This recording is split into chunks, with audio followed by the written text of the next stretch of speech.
नमस्कार. आज आपण एका अशा कौशल्याबद्दल बोलणार आहोत जे आपल्या सगळ्यांच्या आयुष्यात खूप महत्वाचं आहे आणि ते म्हणजे भाषिक कौशल्य. कधी विचार केलाय की शाळेत असो, कामाच्या ठिकाणी किंवा अगदी रोजच्या आयुष्यात यशस्वी होण्यासाठी सगळ्यात महत्वाची एक गोष्ट कोणती असेल? बरं, याच प्रश्नाचं उत्तरात आजच्या आपल्या विश्लेषणाचं सार दडलंय. अगदी बरोबर. प्रभावी संवाद. हीच तर ती गोष्ट आहे. ती गुरुकिल्ली आहे जी आपल्याला प्रत्येक ठिकाणी यशाच्या जवळ घेऊन जाते.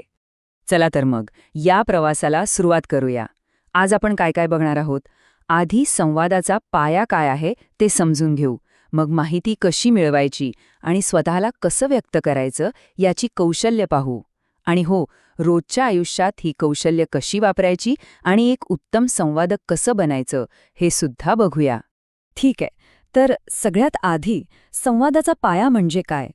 आपण जेव्हा प्रभावी संवाद म्हणतो तेव्हा त्यात नेमकं काय काय येतं? ते रहस्य काय आहे? चला जाणून घेऊया. तर बघा, ही भाषिक कौशल्य म्हणजे काही रॉकेट सायन्स नाहीये. सोप्या भाषेत सांगायचं तर भाषा वापरण्याच्या 4 मुख्य क्रिया: ऐकणं, बोलणं, वाचणं आणि लिहिणं या प्रभावीपणे करण्याची क्षमता. आणि सगळ्यात भारी गोष्ट काय माहितीये काय? ही कौशल्य जन्मतः येत नाहीत, ती आपण सरावाने आणि अनुभवातून शिकतो, विकसित करतो. हे बघा, श्रवण, संभाषण, वाचन आणि लेखन ही 4ही कौशल्य म्हणजे एका गाडीच्या 4 चाकांसारखी आहेत, एकमेकांशी जोडलेली. या 4ही गोष्टी मिळून आपल्या संवादाचा पाया भक्कम करतात. चला तर मग यातल्या प्रत्येक कौशल्याला जरा जवळून पाहूया. ठीक आहे. तर आता पहिला प्रश्न. आपण आपल्या आजूबाजूच्या जगाला समजून कसं घेतो? म्हणजे माहिती आत कशी घेतो? याला आपण माहिती ग्रहण करण्याची किंवा सोप्या भाषेत डाउनलोड करण्याची कौशल्य म्हणू शकतो. चला बघूया हे कसं काम करतं. ऐकणं आपल्याला वाटतं किती सोपं आहे नाही का?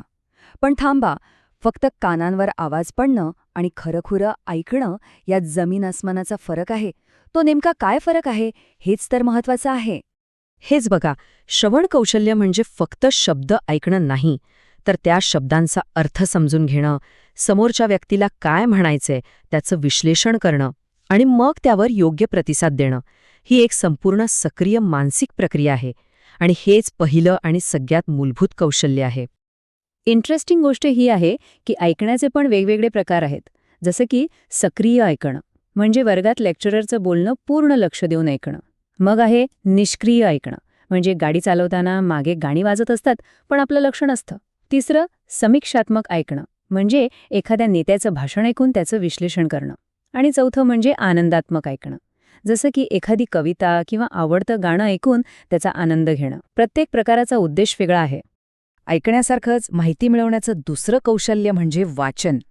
आणि इथेही आपले उद्देश वेगवेगळे असतात. कधी आपण फक्त वर्तमानपत्राच्या हेडलाईन्सवर नजर टाकतो, त्याला म्हणतात संक्षिप्त वाचन. पण कधीकधी आपल्याला एखाद्या डॉक्युमेंटमध्ये विशिष्ट नाव किंवा तारीख शोधायची असते, तेव्हा आपण बारकाईने शोधतो, त्याला सखोल वाचन म्हणतात. बरं, आत्तापर्यंत आपण माहिती डाउनलोड कशी करायची हे पाहिलं. आता वेळ आहे अपलोड करण्याची. म्हणजे आपले स्वतःचे विचार, आपल्या कल्पना इतरांपर्यंत प्रभावीपणे कशा पोचवायच्या ते पाहूया. आता येतं संभाषण कौशल्य. म्हणजे काय? तर आपले विचार, आपल्या भावना, आपले अनुभव हे सगळं स्पष्टपणे आणि प्रभावीपणे शब्दात मांडण्याची कला. असं म्हणतात की आपलं बोलणं हे आपल्या व्यक्तिमत्वाची ओळख करून देतं. आणि चांगलं बोलण्यासाठी काही गोष्टी लक्षात ठेवायला हव्यात. सगळ्यात पहिलं स्पष्टता, म्हणजे आपलं उच्चारण स्पष्ट हवं. दुसरं संयोजकता, म्हणजे विचारांमध्ये एक सलगता हवी. तिसरं भावनात्मक प्रभाव, श्रोत्यांशी भावनिक नातं जोडता आलं पाहिजे. चौथं म्हणजे सादरीकरण शैली, आपली बॉडी लँग्वेज, आपले हावभाव खूप महत्त्वाचे असतात. आणि शेवटचं संक्षिप्तता, कमी शब्दांत जास्त सांगता आलं पाहिजे, उगाच लांबण लावू नये. आणि मग येतं चौथं आणि तितकंच महत्त्वाचं कौशल्य, लेखन. आपले विचार कागदावर किंवा स्क्रीनवर अशा प्रकारे मांडणं की ते वाचणाऱ्याला स्पष्टपणे आणि प्रभावीपणे समजतील. विशेषतः शिक्षण आणि व्यावसायिक क्षेत्रात याला खूप महत्त्व आहे. ठीक आहे. ऐकणं, बोलणं, वाचणं, लिहिणं ही 4ही कौशल्य आपण वेगवेगळी समजून घेतली. पण मग काय, म्हणजे रोजच्या आयुष्यात ही सगळी एकत्र कशी काम करतात? खरी गंमत तर तिथेच आहे. यासाठी ग्रुप डिस्कशनचं उदाहरण घेऊया. विचार करा तिथे काय होतं. सगळ्यात आधी आपण इतरांचं म्हणणं शांतपणे ऐकतो. मग त्या माहितीचं मनातल्या मनात विश्लेषण करतो. त्यानंतर आपण आपला प्रतिसाद तयार करतो, म्हणजे आपले विचार मांडतो. आणि शेवटी आपण ते आत्मविश्वासाने बोलून दाखवतो. बघा, हे एक चक्र आहे. ऐकणं, विचार करणं आणि बोलणं सगळं एकत्र येतं. आणि हे फक्त ग्रुप डिस्कशनपुरतं मर्यादित नाही. भाषण, वादविवाद, सेमिनार किंवा अगदी नोकरीची मुलाखत, प्रत्येक ठिकाणी ही कौशल्य पणाला लागतात. विचार करा, मुलाखतीत प्रश्न नीट ऐकून समजून घेतला तरच त्याचं चांगलं उत्तर बोलता येईल, नाही का? चला, तर मग आपण या सगळ्या चर्चेचा शेवट एका महत्त्वाच्या मुद्द्याकडे घेऊन जाऊया.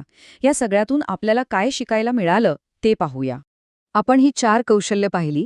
त्यांना आपण 2 गटांमध्ये विभागू शकतो.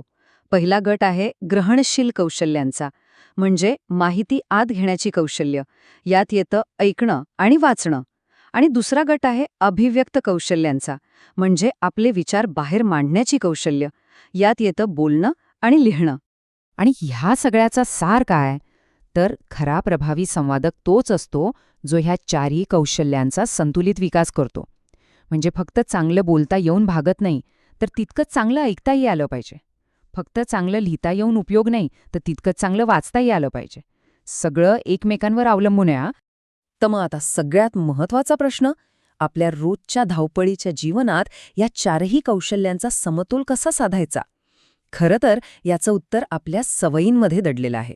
दररोज थोडं वाचण्याची सवय लावा. नवीन लोकांशी बोलण्याचा प्रयत्न करा. मनातले विचार डायरीत किंवा ब्लॉगवर लिहून काढा. आणि सगळ्यात महत्त्वाचं, जेव्हा कुणी बोलत असेल तेव्हा फक्त ऐकण्यासाठी ऐका, उत्तर देण्यासाठी नाही. बघा, या छोट्या छोट्या गोष्टींमधूनच एक मोठा बदल घडून येईल.